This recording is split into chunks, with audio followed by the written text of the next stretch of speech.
Los martes a las 8:30 en El Balance nos vestimos de gala para recibir los debates Transforma España.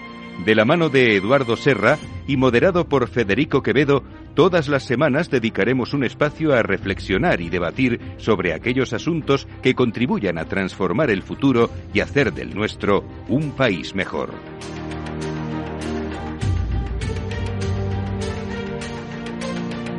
Eduardo Serra, buenas noches. Buenas noches, Pedazo de programa tenemos hoy en sí, nuestro primer debate de verdad de Transforma España, que el otro día lo que hicimos fue darnos tú y yo una buena charleta. Sí, es de lujo porque como corresponde a la inauguración de la temporada. Pues voy a presentar a nuestros invitados y el tema. El tema, vamos a seguir hablando, lo hicimos ya tú y yo la semana pasada, y vamos a seguir poniendo sobre la mesa la situación actual, la situación que le está atravesando nuestro país, estos momentos que estamos viviendo, que evidentemente todo el mundo entiende que son momentos difíciles, que son momentos complicados, y vamos a hablar de esto. Lo vamos a hacer de la mano de Joaquín Leguina. Joaquín, qué alegría tenerte aquí. Buenas noches, don Federico. Joaquín Leguina, que en fin, ya saben ustedes de sobra quién es presidente de la Comunidad de Madrid, doctor en Ciencias Económicas, en Ciencias Humanas y Demografía, ha sido miembro del cuerpo de estadísticos del Instituto Nacional de Estadística, conferenciante, ha sido funcionario de Naciones Unidas, en fin, tenemos un larguísimo currículum por ahí. Pues entonces Rodolfo tiene mucho más, porque es ingeniero. Rodolfo, ¿cómo es ingeniero? Rodolfo Martín Villa, buenas noches. Es un ingeniero poco actuante como tal, tú, sin embargo, sí ya sé. Rodolfo Martín Villa, ingeniero industrial, efectivamente, está en el cuerpo de inspectores tributarios, ha sido ministro de Relaciones, bueno, vamos a empezar con todos los ministerios, que no son pocos, ministro de Relaciones Sindicales en el primer gobierno de la monarquía, ministro del Interior con Adolfo Suárez, vicepresidente del gobierno, ministro de Administración Territorial con Leopoldo Calvo Sotelo, además es académico numerario de la Real Academia de Ciencias Morales y Políticas, o sea, dos pedazos en fin, ya solo nos queda el currículum, o los currículos. No. Un amigo mío me dijo una vez que no ha sido ni arzobispo ni reina madre. Te falta ser papa. Bueno, reina madre, ahora tienes una oportunidad.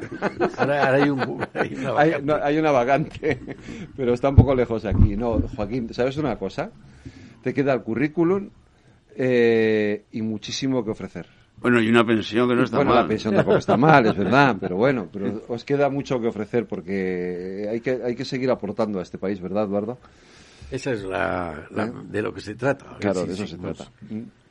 Pues vamos a ponerlo sobre la mesa. Sí, como decías, Federico, el otro día hablamos un poco de los cambios que se han percibido este verano y hablamos de algunos cambios evidentes, la inflación, el encarecimiento de los productos energéticos, la falta de algunas materias primas esenciales y de otros temas no tan espectaculares, pero de más calado. La guerra de Ucrania, la sostenibilidad, el cambio climático, que son todo cambios que han afectado a muchos países. Hoy vamos a hablar de los cambios que nos han afectado básicamente a nosotros. Nos ocupamos básicamente de asuntos nacionales. Y yo creo que la pregunta que me gustaría poner sobre la mesa es si el verano ha traído más o menos polarización.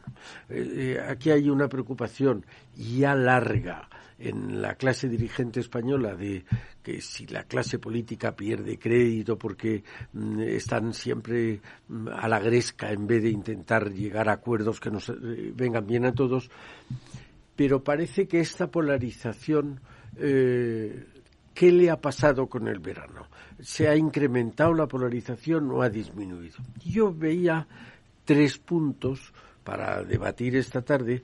Uno, el debate Sánchez-Feijóo, cómo ha ido. Otro, las idas y venidas de la independencia del Poder Judicial, tema que además me parece extraordinariamente importante. Y la ley de memoria democrática, donde parecía que pensábamos que la transición había servido para unir a todos los españoles en un proyecto común de futuro. Primero la ley de memoria histórica de Zapatero y ahora la ley de memoria democrática, parece que piensan lo contrario. Y me gustaría debatirlo con estos dos señores que han tenido puestos de extraordinaria relevancia y que además están al día en ello. En general, las instituciones están siendo fortalecidas o debilitadas. Y eso es lo que me gustaría que pudiéramos debatir esta tarde. Muy bien. Pues, Joaquín, ¿quieres empezar tú? Pero de las tres cosas que ha planteado Eduardo... de la que más te apetezca. En cuanto a la polarización, bueno, sigue igual, yo creo. Este enfrentamiento bastante absurdo, izquierda-derecha y tal. ¿Quién es el responsable? Es evidente que el responsable es el gobierno, que es el que tiene la iniciativa y que prefiere meterse en la cama con Bildu o con Esquerra Republicana que llegar a un pacto con el Partido Popular. Y eso, pues claro, para la gente ya mayor como nosotros, que hemos tenido responsabilidades efectivamente, pues no lo entendemos. No podemos entender que este señor, presidente del gobierno, se ponga en manos de gente que abomina de la Constitución, que abomina de la unidad de España. Y, claro, una de las piezas fundamentales de la vida común de los españoles es la Constitución. Una Constitución que fue aprobada por consenso. Y, por ejemplo, en Cataluña con un 80% de voto a favor. Bueno, las constituciones no se cambian cada día. Las constituciones no se cambian cada generación. Las constituciones se pueden reformar y, desde luego, esta necesita, y me le vendría bien, algunos retoques, pero no en lo sustancial. No en aquello que está digamos, enumerado en el artículo 186 de la Constitución, que no se puede cambiar así como así, que el proceso de cambio de esos artículos que están allí enumerados es un proceso tan complicado que el constituyente pensó que nunca se iban a tocar. Y con el constituyente, un servidor también. Rodolfo. Bueno, yo creo además, aparte de coincidir con todo lo que ha dicho Joaquín, que algunas veces pensamos la gente de la transición que es una cosa nuestra. A mí Carrillo siempre me decía, claro, es que tú, Rodolfo, eres un excombatiente de la transición. Ya cuando no éramos gobierno y ya había desaparecido, por un lado, la Unión de Centro Democrático y de alguna manera había desaparecido también el PC, o al menos el PC de Carrillo. Pero aparte de que rechacemos esta situación de unos los unos en contra de los otros, es que yo creo que ya no es un tema solo nuestro, porque todos los sondeos de opinión resulta que podrán variar las cifras, pero 2/3 partes de los ciudadanos españoles están con el PSOE y están con el PP.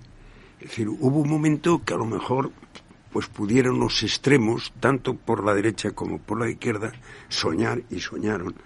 En Podemos soñaron con que desapareciera prácticamente el PSOE y en Vox pues que desapareciera el PP. Bueno, luego lo de Ciudadanos pues lleva camino de la disolución.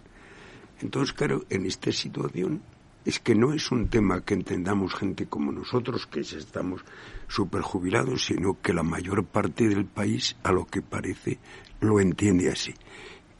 Bueno, es decir, que el tema está entre el PP y el PSOE.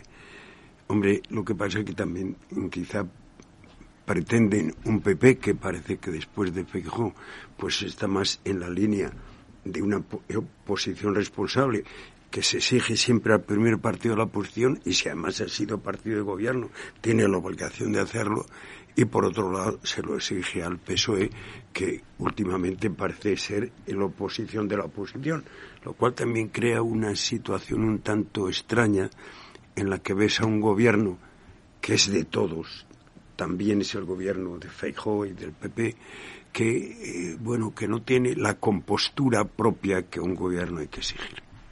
Joaquín, tú planteabas uno de los temas que a mí me parece que es que en ese debate, además, que hemos comentado que se celebró la semana pasada en el Senado, se puso encima de la mesa, que son los pactos.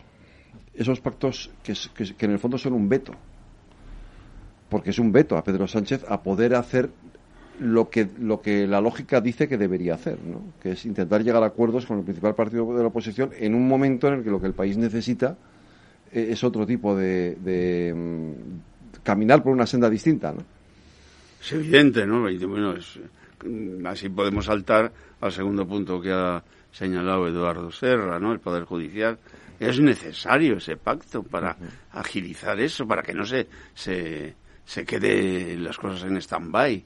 Bueno, la situación del Consejo General del Poder Judicial es realmente impresentable. Porque, vamos a ver, yo creo que, primero, se saca una norma, una ley, un decreto ley, porque este gobierno es que los decretos ley los usa a tocorrer. Y usa una cosa, si me permitís que lo meta, que es el siguiente: la proposición de ley. Claro, cuando es una proposición de ley, es decir, que sale del propio Parlamento, de los grupos parlamentarios, no tiene que pasar por el Consejo de Estado ni por ningún órgano de consultivo. Mire usted, el Consejo de Estado no está formado por unos KIDA, tiene un aparato, digamos, judicial importante detrás. Judicial quiere decir de abogados, magníficos abogados, y los representantes allí para que digan su opinión. No quiero su opinión. No quiero la opinión de nadie, ni de los sindicatos, ni de la patronal, ni de nadie. Yo tiro para adelante con una proposición de ley y ale. Y entonces hay una proposición de ley donde dice que el Consejo General del Poder Judicial, que está en funciones, no puede nombrar a miembros del Tribunal Supremo. Con lo cual, claro, la gente del Tribunal Supremo no son niños, precisamente se van jubilando y quedan unos agujeros ahí impresentables. Pero cuando le viene bien, dice, no, pero para nombrar miembros del Constitucional, entonces le doy una fecha, que creo que era hoy. Es hoy. Martes y 13. Y se ha quedado bloqueado, sí. O sea, vamos a ver, ¿hay usted que está tomándoles el pelo a estos señores? No les deja nombrar en el Tribunal Supremo a nadie, pero quiere que le nombre a dos para nombrar usted a dos y poner ahí a Conde Pumpido, ¿verdad? Que es lo que nos viene encima. No puede ser, hombre. No puede ser que el Constitucional no se pacte. Y, en segundo lugar, no puede ser que el presidente del Constitucional sea juez y parte. No puede ser. Y simplemente yo creo que para cualquier persona sensata, medianamente formada y con una formación política mediana, esto es un desastre. Y la responsabilidad mayor, yo no digo que el PP no tenga la responsabilidad en esto. No voy a eso. Pero la responsabilidad mayor es del gobierno y del partido del gobierno. Y digo lo siguiente, y termino. Una parte importante de los nombramientos del Constitucional es en las Cortes, es decir, en el Parlamento, tanto en el Congreso como en el Senado. Pues bien, la presidenta del Congreso y el presidente del Senado, ¿a las órdenes de quién están? Porque ha habido aquí presidentes del Congreso y del Senado de todo tipo, pero no han sido esclavos del gobierno. Han podido estar más o menos a un lado o a otro, pero vamos, ¿qué tiene que ver la señora Meritxell Batet con peces barba, por ejemplo? Pues nada. Estos señores están puestos ahí a dedo, los otros también, si se quiere. Pero claro, es que la categoría personal que tenían los viejos presidentes, tanto del Congreso como del Senado, con la categoría que tienen estos, no tiene ningún término de comparación. Estamos en un deterioro institucional. No, decía Rodolfo que yo he sido un poco crítico también con el PP en este asunto, porque yo creo que el Partido Popular también debería hacer algún tipo de gesto. Evidentemente. Pero hay un tema que se ha perdido. Quizá otra vez volvemos a la transición. Yo, por aquello del respeto al Poder Judicial, no he tenido nunca amigos en el Poder Judicial. Es decir, parece que era un mundo que hay que tenerlo fuera, en todo caso, porque te tiene que enjuiciar a ti mismo en tus decisiones. Solo he tenido uno, que ya ha muerto, mayor que yo, y un magistrado ejemplar, que era Jerónimo Rozamena. Jerónimo Rozamena fue magistrado del Tribunal Constitucional y vicepresidente del primer Tribunal Constitucional, el que presidió don Manuel García Pelayo. Yo doy mi palabra de que yo no sé de dónde vino la iniciativa de Jerónimo Arosamena, pero es más, yo no sabría decir quién estuvo detrás del nombramiento de los 12 magistrados del primer Tribunal Constitucional. Soy de los que tiene mucha confianza en la justicia, que a pesar de lo del escandaloso de muchas cosas en la justicia, incluido lo que se ha planteado en la mesa, creo que al final los jueces son independientes. Seguramente por aquello que no solamente es sacramental y religioso, que es la gracia de Estado. Una vez que el juez es juez, resulta que es independiente, con independencia de que el cargo judicial, sobre todo, que haya tenido influencias políticas. Pero lo que es escandaloso que se pueda decir, la sentencia del Tribunal Constitucional, cuyo ponente ha sido el magistrado conservador, ha dicho esto.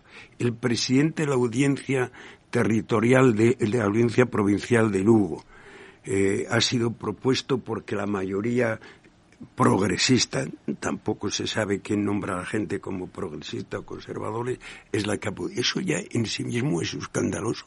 El escándalo llega a que desde el propio sistema judicial, incluso lo he oído en la academia de la que yo formo parte hace unos días, hablar al presidente, que por otro lado me parece un señor absolutamente respetable, el Tribunal Supremo, que el Consejo del Poder Judicial, que preside el presidente del Supremo, dice del Consejo de los Jueces. No. El Consejo del Poder Judicial es el órgano de gobierno del Poder Judicial, claro. No es el órgano de representación de los jueces, con lo cual ya estamos un poco desvirtuando las cosas. Pero en relación con el tema mayores responsabilidades hay en el PP a la hora de poner los nombres sobre la mesa, y a ver si acabamos con esta situación. Pero hay una responsabilidad, la que ha señalado Joaquín, que no sé si en el tiempo es previa o es posterior, es que el gobierno, utilizando, en cierto modo, digamos entre comillas, la martingala de la proposición de ley, le limita y le quita al Consejo del Poder Judicial, con la razón o disculpa, le quita determinadas posibilidades, entre ellas la de nombrar los 2 magistrados del Tribunal Constitucional, y ahora, cuando quiere terminar la dotación del Tribunal Constitucional, hace una ley para restituirle el propio gobierno algunas de las facultades que le quitó hace unos meses. Con lo cual quiere decir que en el corto plazo si se pueden cuantificar estas cosas, la pelota está en el campo del PP, pero en el plazo largo, en el plazo del respeto a las instituciones, hombre, hasta es disculpable no digo que puede ser disculpable que el PP no se fíe del gobierno. Es disculpable, pero disculpable no solamente porque no salgan magistrados más o menos de su cuerda, que a mí me parece absolutamente rechazable, el eso del conservador o del progresista, rechazable, pero con los precedentes que hay, que no se fíe el PP del gobierno, tiene bastante, sobre todo en un momento que antes se planteaba, en que da la impresión que el gobierno primero tiene que hacer unos pactos internos con el otro partido que forma parte del gobierno, y luego está dispuesto a pactar solo a los que debe el nombramiento de la presidencia del gobierno, y con los demás lo rechaza. Propongan lo bueno, lo malo, lo regular, lo rechaza. Es verdad. Sí, a mí me gustaría subrayar 3 cosas de las que habéis dicho porque me parecen muy importantes. Joaquín ha dicho en relación con la Constitución que es de consenso. Yo no sé si todo el mundo es consciente de la importancia que tiene el consenso. La historia constitucional española, que es una historia muy complicada, empieza en las Cortes de Cádiz con el país invadido por las tropas napoleónicas. Este es un país que en un siglo, de 1830 a 1930, prácticamente en un siglo, ha tenido 4 guerras civiles. Es decir, hemos sido un país especialmente dañado en la época constitucional, especialísimamente dañado. Este país necesitaba el consenso como el agua para beber. y gracias a la transición se consiguió ese consenso. Yo no sé si son conscientes, ahora que hemos vivido una época de prosperidad y de paz civil, de los riesgos que tiene la ausencia de pactos. Este es el primer tema. Es decir, que la Constitución, ya lo ha dicho Joaquín, pues puede admitir mejoras, tiene que admitir mejoras. Pero oiga usted, no juguemos con las cosas de comer. Y si en España hay una cosa de comer, es el consenso. El que haya sobre determinadas materias un acuerdo de una mayoría, a lo mejor no tan holgada como la que tuvo esta Constitución, pero de una mayoría del país. Segundo, el temor que dice Rodolfo, que hay un temor a lo que se quiera hacer con esta reforma del Constitucional. Yo creo que... ¿El Constitucional? Sí, con esta reforma de los miembros del Constitucional, del Consejo General del Poder Judicial para que puedan nombrar a intervenir al judicial. Es decir, tenemos un árbitro, un intérprete de la Constitución, que es el Tribunal Constitucional, que ha tenido sus equilibrios siempre precarios, pero ha tenido sus equilibrios y ha dado unas respuestas a veces más satisfactorias, a veces menos satisfactorias, pero ha dado una respuesta suficiente a la interpretación de la Constitución. Tenemos un gobierno que una parte del mismo quiere claramente, y lo ha dicho, cargarse la Constitución, no un artículo u otro, la parte más importante de la Constitución, la parte que ya los constituyentes pusieron como especialmente protegida y protegible. Bueno, cuando estamos viendo que si no los socios de gobierno, sí los socios que posibilitaron la presidencia del gobierno, están pidiendo la independencia, unos claramente la independencia. Estamos viendo cómo se tapa incumplimientos flagrantes de la Constitución. Por ejemplo, todos los españoles tienen derecho a ser educados en la lengua del Estado, en el castellano y otras lenguas oficiales. Y estamos viendo que no solo que se incumple, sino que se presume de haber incumplido. Ese temor del PP del que habla Rodolfo, me temo que está justificado. Oiga, ¿qué es lo que se quiere? Aquí tuvimos un debate donde vinieron dos exministros de Justicia, Tomás de la Cuadra Salcedo y Michavila. Y discutimos sobre esto. Y Tomás dijo, bueno, hay que hacer lo primero, la renovación, y luego ya veremos si cambiamos el sistema de elección de los jueces.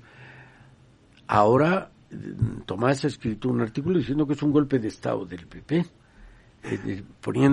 Yo creo que deberíamos volver a... Hubo una viñeta de Forges cuando murió Gutiérrez Mellado que decía, no os peleéis, subiendo al cielo con alitas, decía, no os peleéis. Bueno, creo que es... Y el último tema que quiero hablar es el pacto, los pactos esenciales entre PP y PSOE. Durante muchísimos años de este último periodo democrático, la suma en el Congreso de los Diputados de PP y PSOE eran 300.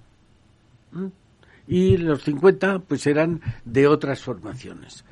Eso ha posibilitado durante muchos años un bipartidismo, que los votos en discusión estaban en el centro entre el PP y el PSOE. La aparición de nuevos partidos posibilitó que los votos en discusión estuvieran en los extremos, y eso polarizó a la sociedad, que parece, según dicen las últimas elecciones autonómicas y los últimos sondeos, que está desapareciendo, que volvemos al bipartidismo, que sigue disminuyendo los partidos extremistas y radicales. Yo creo que volver a un pacto PP-PSOE quiere decir liberarse de chantajes de partidos extremistas. No solo extremistas, minoritarios, porque Ciudadanos no se puede decir que sea un partido extremista, ¿no?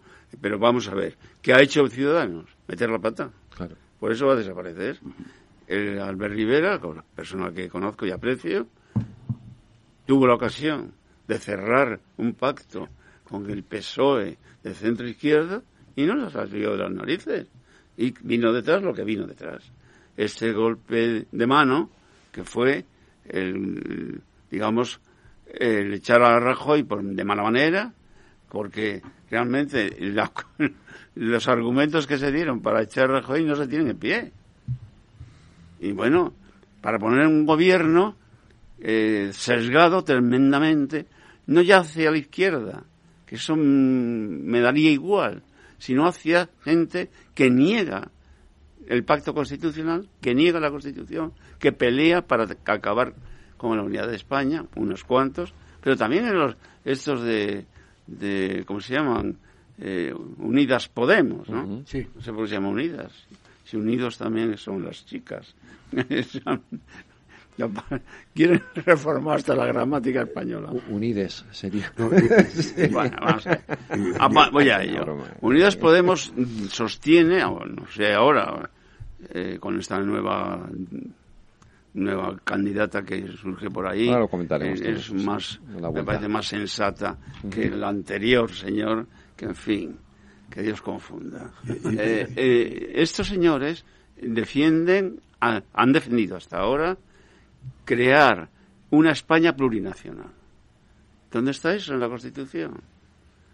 Por cierto, que en Chile acaba de hacer un referéndum y se han cargado lo del Chile plurinacional, con mucha razón.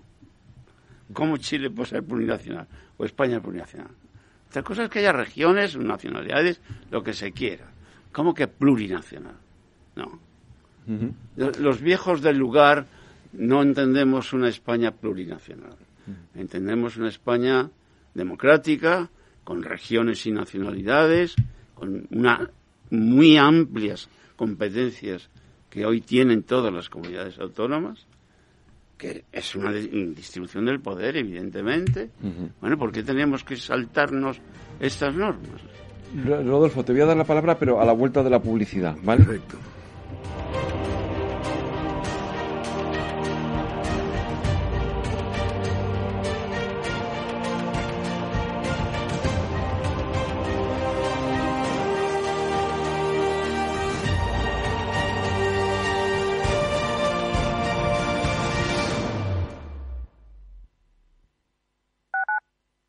Capital Radio Madrid, 103.2. Nueva frecuencia, nuevo sonido. Un castillo de cuento de princesas encantadas. De un lado un embalse, del otro una montaña mágica. Sus aguas cristalinas, joyas de la Sierra de Guadarrama. Y sus manjares castellanos llenando de aromas sus calles. Manzanares el Real. Que no te la cuenten. Villas de Madrid, todas distintas, todas únicas. Comunidad de Madrid. ¿Sabías que puedes llegar a una parada de bus antes de que acabe este bloque publicitario? ¿Sabías que en la Comunidad de Madrid casi todos tenemos una parada a menos de 300 metros de casa y que más de la mitad están dotadas con marquesinas? ¿Y sabías que todo esto es por ti? Muévete en transporte público. Consorcio Regional de Transportes, Comunidad de Madrid. Para personas inquietas, Capital Radio.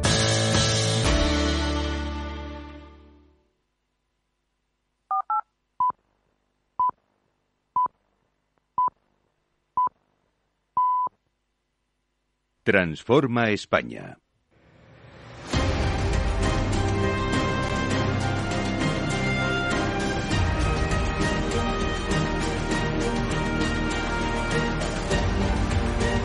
Las 9 de la noche, una hora menos, en las Islas Canarias. Seguimos aquí en nuestro debate Transforma España con Joaquín Leguina, Rodolfo Martín Villa y, por supuesto, con Eduardo Serra. Eduardo,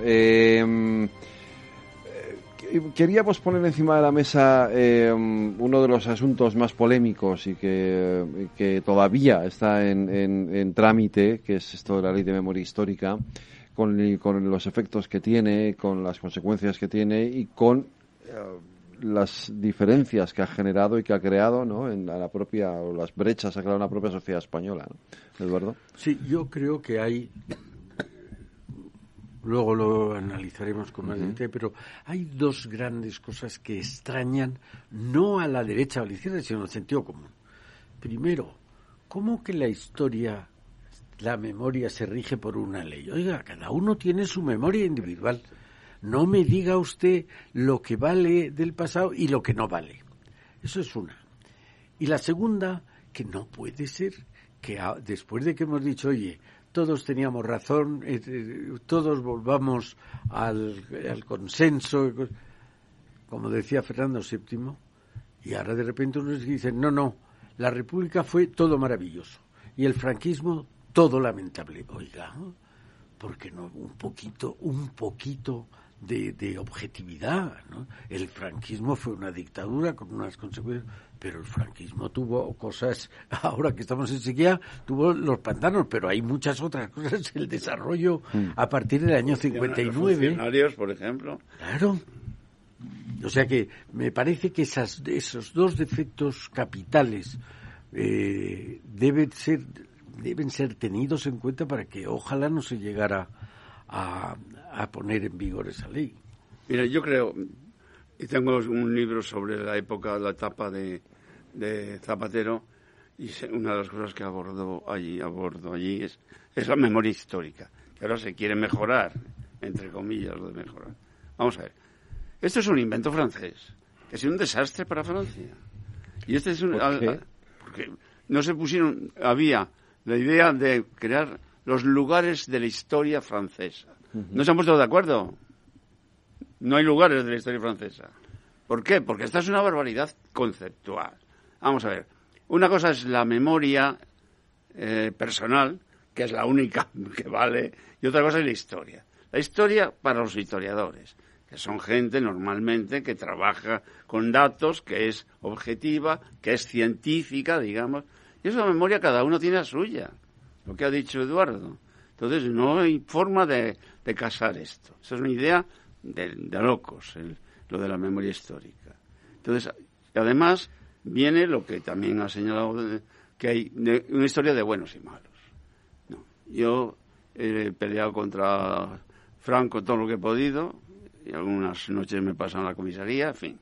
No soy un perseguido especialmente, pero vamos, bien no lo he pasado, ¿no? Pero yo no me voy a poner ninguna medalla por eso. Yo creo que, en fin, era una cuestión puramente ideológica. Yo creo que, en fin, nunca estaba en un partido de extrema izquierda ni de extrema derecha, siempre estaba en el centro izquierda y creo que sigo estando, pero vamos a ello. Entonces, yo me he leído el proyecto de ley que todavía está en tramitación y bueno, es un auténtico bodrio, porque se contradice también, porque hay trozos que defienden la transición y otros que la atacan. Y para acabarla de amolar, que decían en mi pueblo, llega a un acuerdo con Bildu para que, digamos, el franquismo llegue hasta el año 89, creo que es. 83.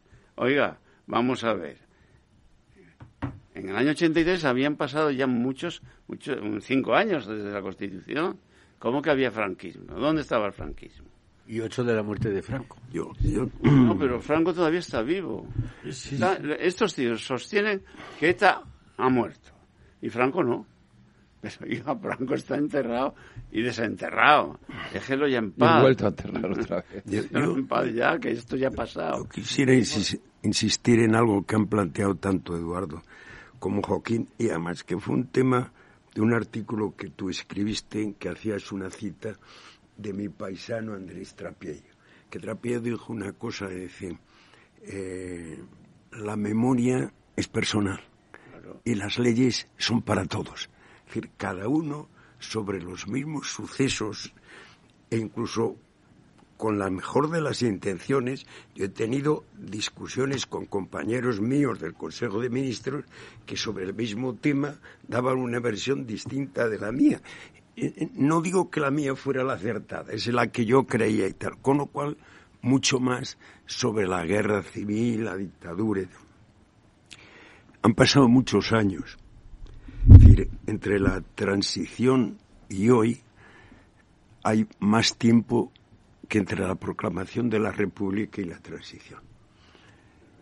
Los gobernantes de la transición, nosotros estábamos comenzando los 40 años. Yo tenía 41 y voy a hacer 88 dentro de unas semanas, de unos días. Es decir, ha pasado mucho tiempo para analizar cosas. Pero claro, el tema de querer meter la historia, la memoria, llámese historia o democrática, yo creo que es un error de apuño, y no se puede justificar como ha dicho el presidente del gobierno, ¿cómo un partido democrático puede estar en contra de una ley que trata de resolver el tema de las fosas? Mire usted, señor presidente, esto no es un tema partido democrático, es un tema de gentes de buena crianza, y eso lo somos todos, o la mayoría de nosotros, y nadie discute ese tema. Incluso yo creo que el texto que está hoy lo mejora bastante. O sea, pero es lo único, porque el tema que se está planteando en la ley no es también la cuestión del franquismo, la Segunda República y todo. Es que se niega que ha habido transición.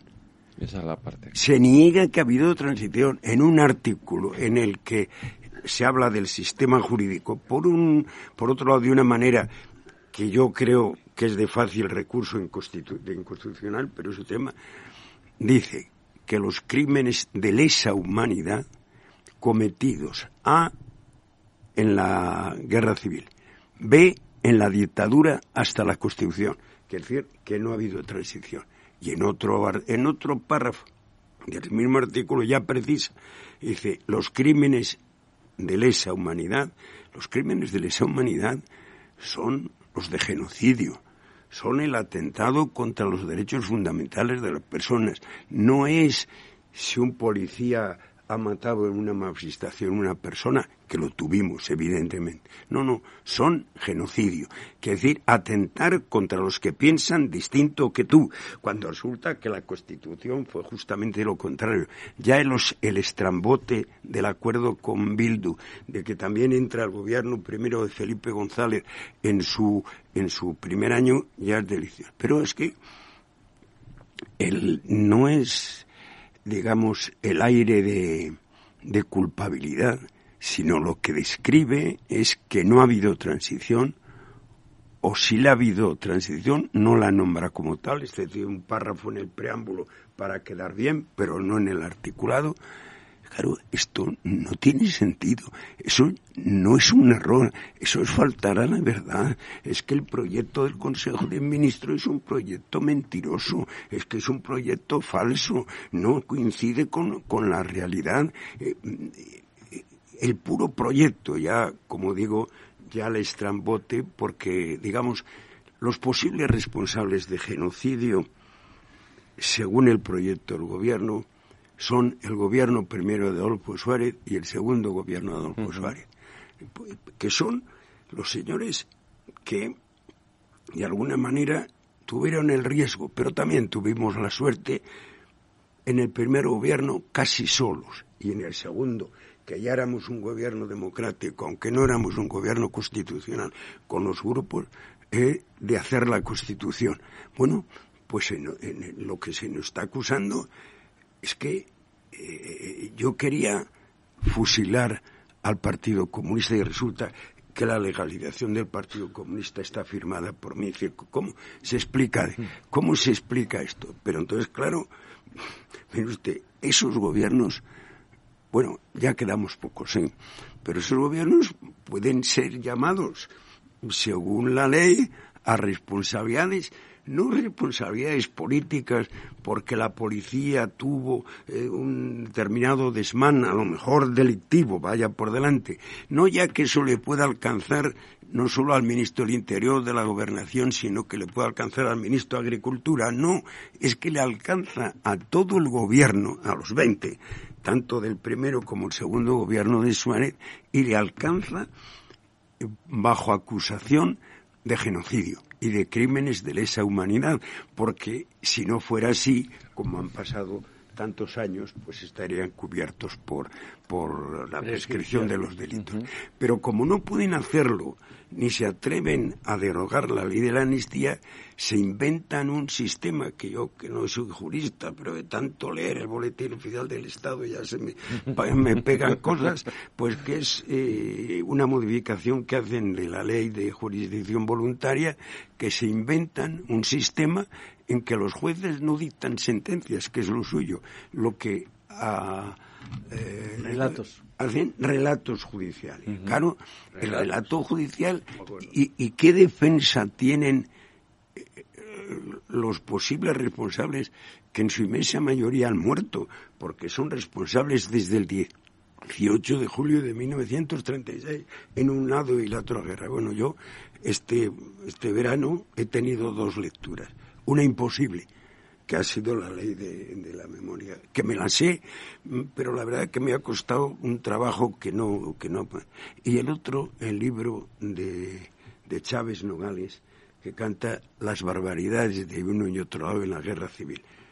Claro, cuando lees una cosa y lees otra, dices, ¿y hasta dónde hemos llegado?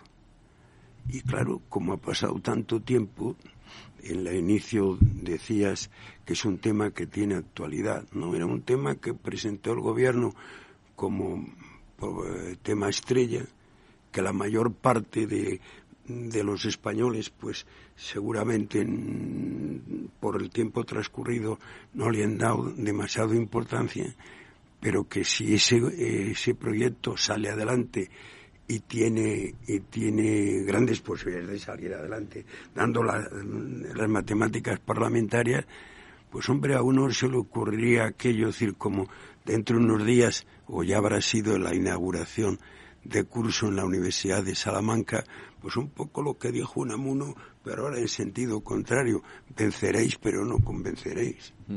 Vamos a ver, sobre esto, Rodolfo Martín Villa ha citado a un autor que se llama Andrés Trapiello, y aprovecho aquí para decirles a nuestros oyentes que si no han leído un libro cuyo título voy a dar, de Andrés Trapiello, que lo lean. Se llama Las armas y las letras. Ese libro es, yo creo, lo mejorcito que se ha escrito sobre la guerra civil, en cuanto a los intelectuales y demás. La guerra civil es una catástrofe de tal tamaño para España que convendría enterrarla definitivamente. Ahora bien, aquellas personas que fueron fusiladas, asesinadas, tienen en sus familias todos los derechos de tener sus cuerpos y demás. Y bueno, también diré que iros a Paracuellos del Jarama y vais al cementerio que está ahí descuidadísimo, donde están enterrados los asesinados por la parte republicana, de una forma verdaderamente impresentable. Porque ahí está Muñoz Seca, por ejemplo. ¿Pero qué había hecho Muñoz Seca, aparte de hacer reír a los españoles que bien les venía? Y como Muñoz Seca, muchos militares que no habían hecho nada, simplemente estaban entrando las tropas de Franco en Madrid en noviembre del 36, cogieron a la gente que estaba en las cárceles y los trasladaron diciéndoles que se iban a Valencia, las bajaron en Paracuellos y los asesinaron. ¿Sabéis en qué autobuses iban? Pues en los autobuses de la EMT. O sea que no eran unos desconocidos. Usaron los autobuses oficiales de la ciudad de Madrid. En fin, esto fue un desastre, pero se asesinaron por los dos lados. No sé, evitas, por mucho que critiques con razón a los asesinatos del lado de Franco, de los llamados nacionales, los trató igual. Son lo mismo. Es decir, es el mismo delito de lesa patria. Los grupos de asesinos. Fíjate, yo dejaría de dormir si entre los dos partidos no tuvieran una mayoría de ese estilo, que creo que van a tener. Ya si gana uno o gana otro, tengo mis preferencias y son conocidas, supongo, pero ya eso es otro tema. La vuelta del bipartidismo, que será otro tema de debate aquí en los debates de Transforma España, ¿verdad, Eduardo? Muchas gracias a los tres, Joaquín, Rodolfo y Eduardo. Eduardo, te espero la semana que viene. Más debate de Transforma España. Muchas gracias. Muchas gracias.